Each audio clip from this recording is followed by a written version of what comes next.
Gas সিলিন্ডারে আপনারা কখনো আলুর ব্যবহার করে দেখেছেন? অবশ্যই একবার আপনারা গ্যাস সিলিন্ডারে আলুর ব্যবহার করে দেখুন। গ্যাসের খরচ কমবে, সেই সঙ্গে আপনাদের ঘন্টার কাজগুলো সহজ হবে। আজকের টিপস চলুন দেখে নিই। আমাদের বাড়িতে যে এই ধরনের ব্যাগগুলো আমরা ব্যবহার করি না, সে এই ধরনের যে কোনো ব্যাগ হোক, অনেক সময় দেখা যায় ব্যাগের মধ্যে পেনের দাগ লেগে যায়, কালির দাগ লেগে যায়, আর সহজে উঠতে চায় না। এই ধরনের ব্যাগগুলো আমরা যখন পরিষ্কার করতে যাই, জল দিয়ে যদি ঘষাঘষি করি, ব্যাগগুলো নষ্ট হয়ে যায়। তাই জল ছাড়াই আপনারা ডেটল নয় স্যাভলন এই ধরনের যে কোনো জিনিস সামান্য পরিমাণ দিয়ে দিন যেখানে পেনের দাগ বা কালির দাগ লেগেছে। এইভাবে কিছু সময় একটু ঘষে নিলেই দেখবেন খুব তাড়াতাড়ি আপনারা সেই দাগটা তুলে ফেলতে পারছেন। জল দিয়েও ধোয়ার প্রয়োজন নেই। দেখুন, আঙুল দিয়ে এইভাবে একটু ডলে নিলাম, কত সুন্দরভাবে পরিষ্কার হয়ে গেল। ভালো লাগলে টিপসটি ট্রাই করে দেখবেন। অনেক সময় দেখা যায় গ্যাস সিলিন্ডারের ক্যাপটা খুলতে গেলে আমাদের অনেকটাই কষ্ট করতে হয়, তাই কোনো রকম কষ্ট করতে হবে না। খুব সহজেই আপনারা গ্যাস সিলিন্ডারের ক্যাপ খুলে ফেলতে পারবেন। কোনো রকম শক্তি কিংবা প্রেশারের প্রয়োজন পড়বে না। আমাদের বাড়িতে যেই ধরনের খুন্তি থাকে, এখানে দেখুন আমি একটি খুন্তি নিয়ে নিয়েছি। এই ধরনের যে কোনো একটি খুন্তি আপনারা নিয়ে নিন। কি করবেন, খুন্তিটাকে গ্যাস সিলিন্ডারের ক্যাপের আংটার মধ্যে এইভাবে ঢুকিয়ে দেবেন। তারপর তাহলে দেখবেন ঢেলা হয়ে যাবে। ওপর থেকে হালকা করে টান দিলেই সহজেই গ্যাস সিলিন্ডারের ক্যাপটি খুলে ফেলতে পারবেন। ভালো লাগলে টিপসটি ট্রাই করে অবশ্যই দেখবেন। অনেক সময় যখন আমরা শাক বা কোনো তরকারি রান্না করি, যখন কড়াইয়ের মধ্যে দেওয়া হয়, দেখবেন সঙ্গে সঙ্গেই অনেকটা দেখে মনে হয়। সেই অনুযায়ী আমরা যদি নুন হলুদ দিয়ে দিই, তাহলে কিন্তু নুনের পরিমাণটা অনেকটাই বেশি হয়ে যাবে। তাই সঙ্গে সঙ্গেই নুন হলুদ দেবে না, 1-2 মিনিট একটুখানি নাড়াচাড়া করুন, তারপর আপনারা নুন হলুদ দেবেন। তাহলে কখনোই তরকারিতে আপনাদের নুনের পরিমাণ কিন্তু বেশি হবে না। ছোট্ট টিপসটি ভালো লাগলে ট্রাই করে দেখবেন। আমাদের বাড়িতে যখন আমরা কোনো ওষুধের প্যাকেট নিয়ে আসি বা ক্রিম নিয়ে আসি, এই ধরনের যে প্যাকেটগুলো পাই না, আমরা এই ধরনের প্যাকেটগুলোকে ফেলে দিই। তো এই ধরনের প্যাকেট ফেলে না দিয়ে দেখুন প্যাকেটের ওপরের অংশটা আমি এইভাবে একটু কেটে নিচ্ছি। তারপর কি করব, এখানে আমি নিয়ে নিয়েছি টেপ, ডবল টেপের সেলুটেপ বা নর্মাল সেলুটেপ, ওপরে নিচে দুপাশেই আমাদের এইভাবে লাগিয়ে নিতে হবে। তারপর কি করব, এটাকে আমরা রান্নাঘরের যে কোনো দেয়ালের এক পাশে এটাকে এইভাবে আটকে নিচ্ছি। তারপর এটাকে আমরা কি কাজে ব্যবহার করব চলুন দেখে নিই। আমাদের রান্নাঘরে যে গ্যাস লাইটারটা থাকে না, অনেক সময় এখানে ওখানে রেখে দিই, খোঁজাখুঁজি করতে অনেকটা সময় লেগে যায়। আমরা গ্যাস লাইটারটাকে যদি এইভাবে প্যাকেটের মধ্যে রাখি, নির্দিষ্ট জায়গায় থাকবে, খোঁজাখুঁজি করতে হবে না। সেই সঙ্গে গ্যাস লাইটারটাও কিন্তু অনেক দিন টেকসই হবে, নষ্ট হবে না। আমরা যখন রান্নাবাড়ি করতে যাই, অনেক সময় দেখা যায় রান্নাবাড়ি করতে গেলে একটি সমস্যা, গ্যাসের বার্নারের সাইড থেকে আগুন বের হতে থাকে, আর যে আগুনটা বের হয় সেটা কিন্তু গ্যাসের অপচয় হয়। রোজ যদি এইভাবে আগুন বের হয়ে নষ্ট হয় গ্যাস, তাহলে কিন্তু গ্যাসের সিলিন্ডার বেশি দিন চলবে না।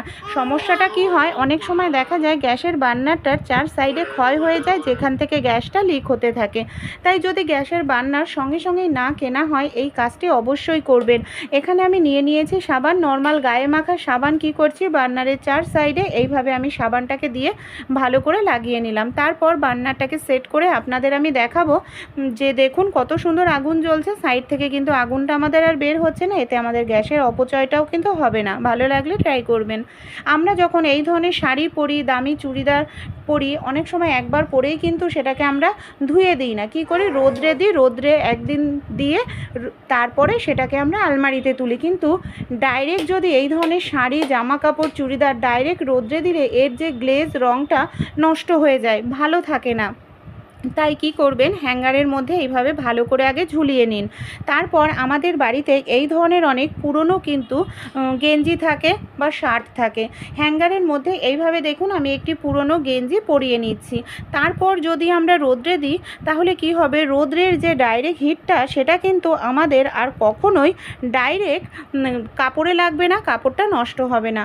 উচ্ছে আমরা কম বেশি প্রত্যেকেই খেয়ে থাকি, আর অনেক সময় দেখা যায় উচ্ছে খেলে আমাদের গ্যাস অম্বল হয়, এমনকি উচ্ছের মধ্যে যে বীজটা থাকে সহজে হজম হতে চায় না।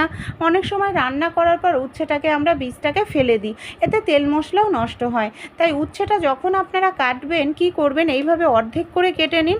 তারপর উচ্ছের মাঝখানে যে বীজটা আছে, আপনারা সেই বীজটাকে আলাদা করুন। তারপর যদি আপনারা উচ্ছেটা কাটেন, তাহলে কি হবে দেখবেন আপনাদের বীজটাও আর তরকারিতে যাচ্ছে না, তেল মশলাও নষ্ট হবে না, আর উচ্ছের বীজ খেলে যে গ্যাস অম্বল হয় সেই সমস্যাটাও কিন্তু হবে না।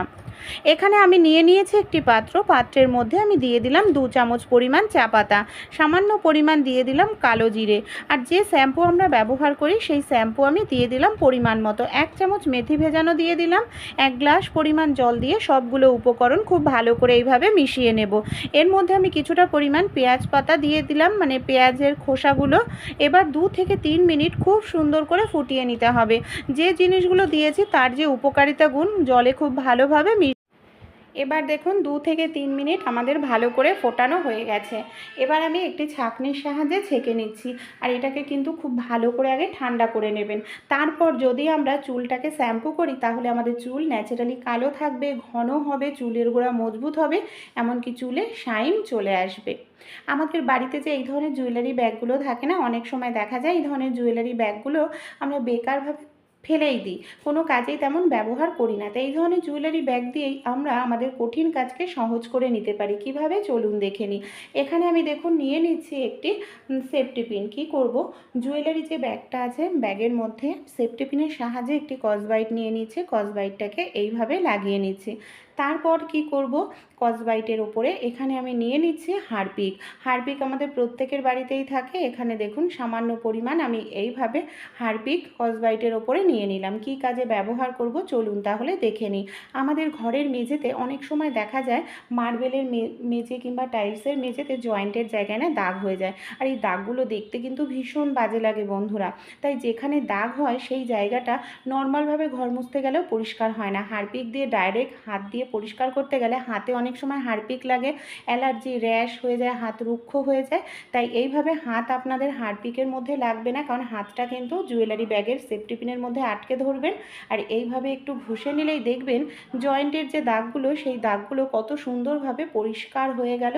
কোনোভাবেই দেখুন জয়েন্টের জায়গার কাছে কিন্তু আর কালো নেই। ভালো লাগলে ট্রাই করে দেখবেন। আলু আমরা কম বেশি প্রত্যেকেই খেয়ে থাকি, আর আমাদের রান্নাঘরে সবসময় আলু কিন্তু থাকে। এখানে আমি একটি মিডিয়াম সাইজের আলু নিয়ে নিয়েছি। কি করব দেখুন, আলুটার মাঝখানটা এইভাবে আমি কিছুটা অংশ কেটে নিলাম। এইভাবে আমাদের কিছুটা অংশ কেটে নিতে হবে। তারপর আলুর মধ্যে কিছুটা পরিমাণ আমি দিয়ে দিচ্ছি খাবার সোডা, কিছুটা পরিমাণ এখানে আমি দিয়ে দিলাম কোলগেট। খুব ভালো করে খাবার সোডা, কোলগেট আলুর মধ্যে দিয়ে আমাদের মিশিয়ে নিতে হবে। তারপর এটাকে আমরা কোথায় কী কাজে ব্যবহার করব চলুন তাহলে দেখে নিই। আমরা যেখানে গ্যাসের সিলিন্ডারটা প্রত্যেক মাসে রেখে থাকি সেই জায়গাটায় তো অবশ্যই ঘর মুছি, আর গ্যাসের সিলিন্ডার লোহার হওয়ার কারণে সেই জায়গাটায় জং পড়ে যায়, জংয়ের একটি দাগ হয়ে যায়, যে দাগটা সহজে কিন্তু উঠতে চায় না, এমনকি অনেকটা সময় লাগে পরিষ্কার করতে। এই যে আলুর রস, খাবার সোডা আর টুথপেস্ট যে কোন জংয়ের দাগ তুলতেই কিন্তু সাহায্য করে। কিছু সময়ের জন্য এইভাবে দেখুন আমি একটু ডলে নিলাম। তারপর আমি দেখাচ্ছি জংয়ের দাগ কত সহজেই আমাদের জায়গাটা থেকে, মেঝের থেকে উঠে পরিষ্কার হয়ে গেল। এইভাবে কিছু সময় ডলে নেওয়ার পর একটি কাপড় দিয়ে আমি মুছে দেখাচ্ছি, দেখুন এক ফোঁটাও কিন্তু জংয়ের দাগ নেই। ভালো লাগলে অবশ্যই অ্যাপ্লাই করে দেখবেন। প্রত্যেক দিন রুটি বেলার পর আমাদের ব্যালন চাকি দেখা যায় এরকম নোংরা হয়ে যায়, আর ব্যালন চাকিটা পরিষ্কার করতে আমাদের অনেকটা সময় লেগে যায়। তাই সেকেন্ডও লাগবে না, ব্যালন চাকি পরিষ্কার হয়ে যাবে। কোনো রকম জলে আপনাদের ভিজিয়ে রাখতে হবে না। কিভাবে তাড়াতাড়ি পরিষ্কার করতে পারবেন, হালকা উষ্ণ গরম জল করে নিন, ব্যালন চাকির মধ্যে হালকা উষ্ণ গরম জল করে এইভাবে ঢেলে দিন।